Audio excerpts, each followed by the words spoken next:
public, you're no longer able to sing. Right.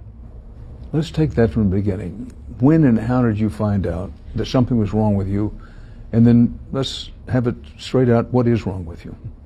Well, I was standing on stage trying to sing, and I couldn't, and I kept, I do my vocal exercises before I go on the show, start the show, and they used to make me get really into a good voice, and somehow it wasn't happening.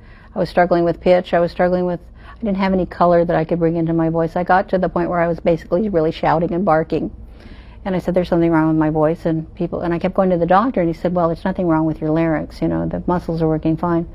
Well, it turned out I had Parkinson's disease, and of course with Parkinson's disease, there's nothing wrong with the muscle, but there's no phone lines between your brain and the muscle, so it can't get the message to work.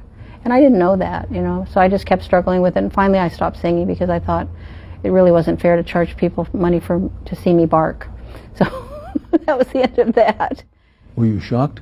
Yeah, I just went, I'd had 2 shoulder surgeries in a row, so I thought that was why my hand was shaking.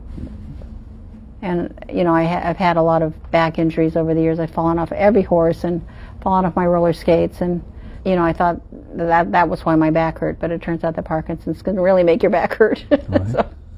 Well, what's the worst thing about the disease for you? Well, trying to figure out, somebody said it's like Mr. Toad's Wild Ride, and it sort of is. You wake up in the morning, you just don't know what in the heck's going to happen.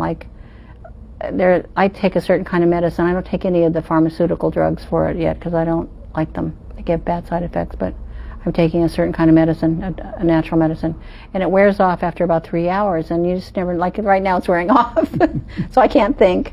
And, you just kind of stiffen up and you start shaking a little bit. It's the hardest thing is to try to decide what time to take it and figure out what you're going to do, how to plan my day. I have to plan it with Parkinson's in mind.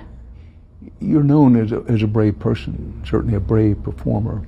But when you sit down for an interview such as this, a lengthy interview, is there a fear that, well, by the time we get 3/4 through the interview, if it runs long, that you may not be at or near your best?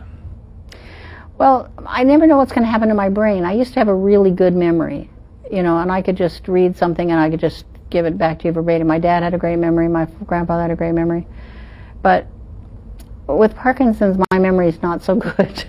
So I'll struggle for things like a name or I struggle for a word, and that really bothers me because I love words and I love to describe things cleanly and I like to play with words, but sometimes they just run away and hide and I can't find them. Well, do you sing at all now? Do you sing yourself in the shower? I don't sing in the shower. That's how I knew I couldn't sing because I used to always sing. I would sing in the car and I would sing walking down the street and I was singing in the shower. And I did a lot of internal singing, like little tiny singing that you wouldn't even be able to hear, but I would be, and I don't even do that anymore because I just don't have those colors. I don't have any colors in my paint box.